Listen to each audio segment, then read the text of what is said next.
Kalau sampean sholat imamnya itu biasanya habis sholat madhep mana? Umumnya di kiai ini sampean tetap madhep kiblat apa madhep ngalor? Toro Indonesia.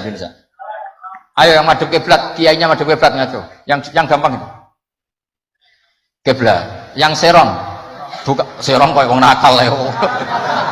Madhep utara, madhep ngalor. Apa? Berapa? Imamnya sampean madhep ngalor. Terus nak sing madhep ngetan. Nggak ada kan? Mau nampak jawab, yang madhep ngetan kubu sebelah, aneh. Ya udah usah gitu. Itu filosofinya begini. Nah ini penting ya, penting saya jelaskan. Di tek-tek hadis sahih, saya ulang lagi di tek-tek hadis sahih. Itu Rasulullah setelah salam itu redaksinya aqbala alaina biwajhi. Maka Nabi menghadap ke kita dengan wajahnya. Berarti kira-kira kalau di Indonesia menghadap mana? Timur. Tapi itu tidak konsisten. Konsisten itu ahyanan, tidak konsisten itu ahyanan. Nah, kenapa guru-guru kita tetap madhep kiblat? Karena afdhalul jihad itu kiblat. Kadang guru kita kadang menghadap apa? Utara. Tapi sebagian guru kita juga kadang menghadap ke timur, misalnya langsung ngaji. Itu filosofinya gini di beberapa syarah di Fathul Bari itu. Nabi itu kan sholat, dengerin ya, Nabi itu sholat. Makmumnya itu rata-rata itu kadang 7 kilo dari dalamnya Nabi. Dengerin ya, berapa? 7 kilo, udah pakai motor ninja enggak, 7 kilo pakai onta. Kalau sampean bilang 7 kilo pakai motor kan cepet. Resikonya apa? Ini dengerin, awas kalau salah. Berarti kalau salah sanad. Maksudnya sampean yang salah, bukan saya. Artinya andekan, tak ulang lagi, andekan Nabi tetap berposisi menghadap kiblat, maka makmum yang baru datang tuh ngira Nabi masih sholat. Sehingga harus kadung Allahu Akbar langsung duduk, karena ngiranya Nabi masih, padahal Nabi sudah tidak sholat. Maka untuk mengantisipasi itu Nabi memaklumatkan diri dengan akhwalnya, perilakunya, beliau menghadap makmum supaya ada kepastian kalau beliau sudah selesai sholat. Sehingga karena illatul hukmi seperti ini, kita fleksibel, kadang madhep kiblat, kadang madhep ngalor, kadang madhep ngetan. Itu ada filosofinya, orang gagah-gagahan. Ada yang madhep ngetan terus. Pokoknya Nabi seperti ini, tidak seperti itu. Semua perilaku Nabi yang tidak wajib itu disara-sara disebut ahyanan. Sesekali tempo. Maka yang penting bagi imam itu begini. Yang penting setelah selesai salam itu tunjukkan kalau sholat kamu selesai.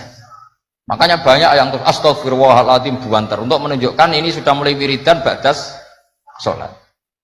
Jadi sebetulnya kalau menurut fikih beling itu boleh saja kamu mengatakan bersalam wis bar lo dulu. Tapi itu kan beling sekali masuk bar sholat. Tapi itu bagus untuk kelas kamu maksudnya supaya ada kepastian bahwa sholatnya sudah selesai. Oh, Nabi udut. Wah, ini malah lebih sesat lagi yang di belakang ini. Itu ada ilmunya, sampean cek di Fathul Bari. Supaya kenapa saya cerita ini biar yang menghadap ngalor ya gak fanatik, yang menghadap ngetan juga tidak. Karena itu hanya untuk menunjukkan kalau Nabi sholatnya sudah selesai. Coba bayangkan Nabi itu idola kan, sudah jauh-jauh 7 kilo. Ke situ naik unta atau naik kuda, terus ngerti Nabi masuk madhep kiblat, mesti cara sampean alhamdulillah Nabi urung salam kan gitu. Barang wis melok lungguh jebule Nabi subhanallah alhamdulillah. Lah terus makmume beling, wah rugi aku. Repot, mosok makmum Nabi kok muni rugi. Mari Nabi ra kondo nak wis bar. Perkara ndak kira-kira seperti itu. Nah, daripada perkara Nabi secara ahwal menunjukkan kalau sholatnya selesai, Nabi menghadap makmum sebagai maklumat kalau sholatnya sudah selesai. Clear ya? Sehingga kamu tidak perlu berdebat sunat mana Gus, madhep ngalor sama madhep ngetan. Kok malah takok sunat? Ngaji sik lagi takok. Senengane gugat. Ya ngaji sik, alim sik lagi takok. Lah nek salim rasa takok ya alhamdulillah. So, ini ndak usah alim takok gugat. Mana sunahnya kalau Nabi madhep ngalor? Sesuk tak takokno, mana sunahnya cangkem elek? Kan yo ora ono. Angger wong kok mbok lama-lama mana sunahnya kalau Nabi pernah di Indonesia? Malah panjang kan apa?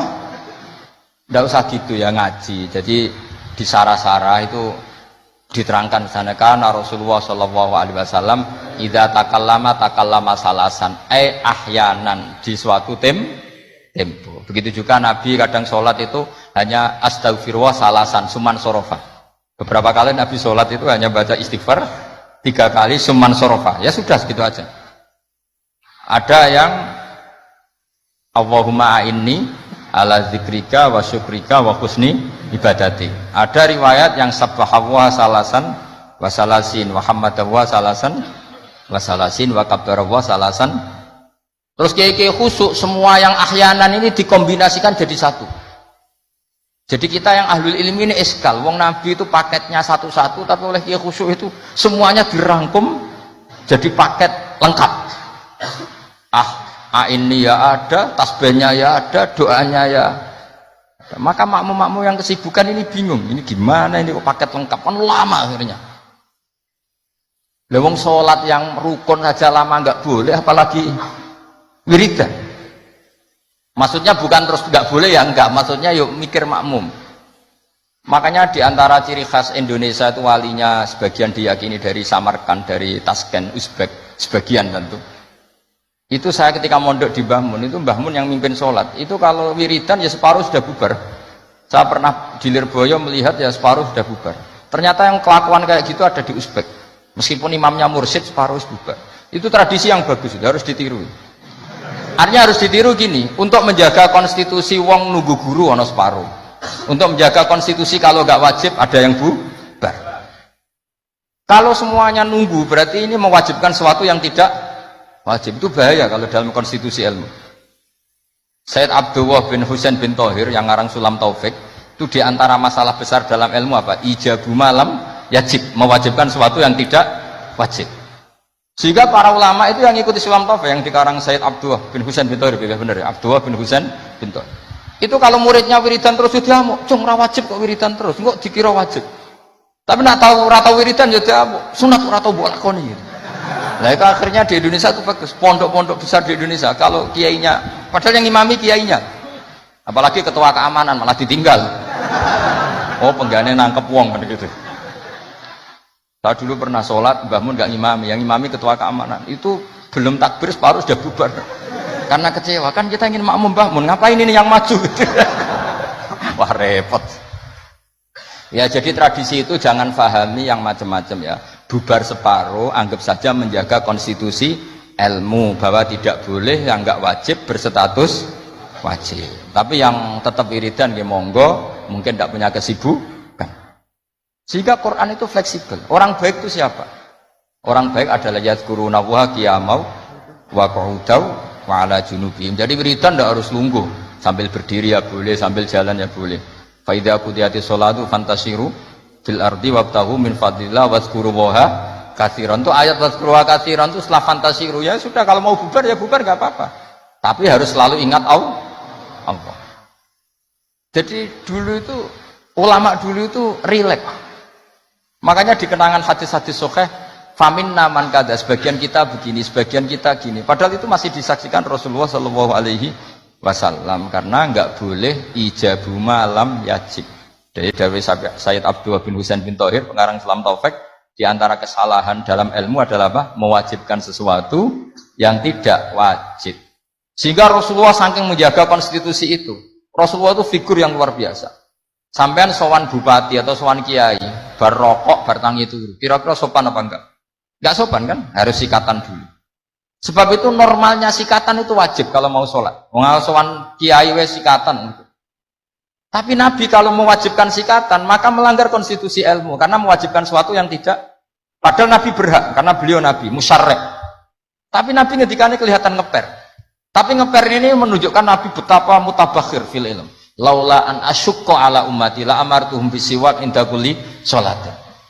Umpama gak masakoh ning umatku siwak tak wajibno. Karena secara etika harusnya wajib. Tapi secara konstitusi nyatanya tidak wajib. Nah karena bena ini, kira mana nih bena?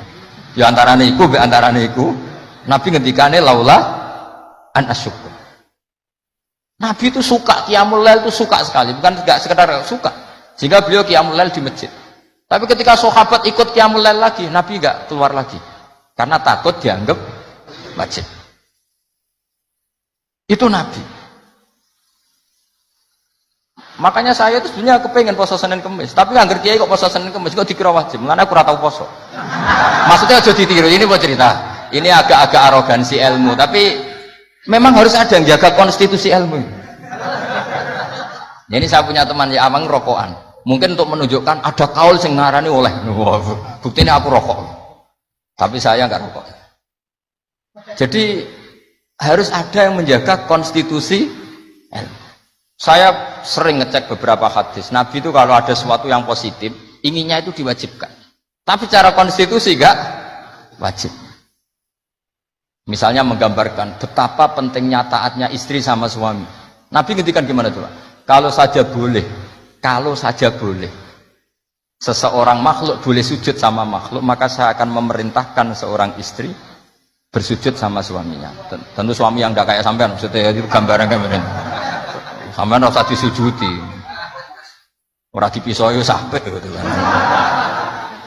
Artinya Nabi itu menjaga konstitusi ilmu itu luar biasa.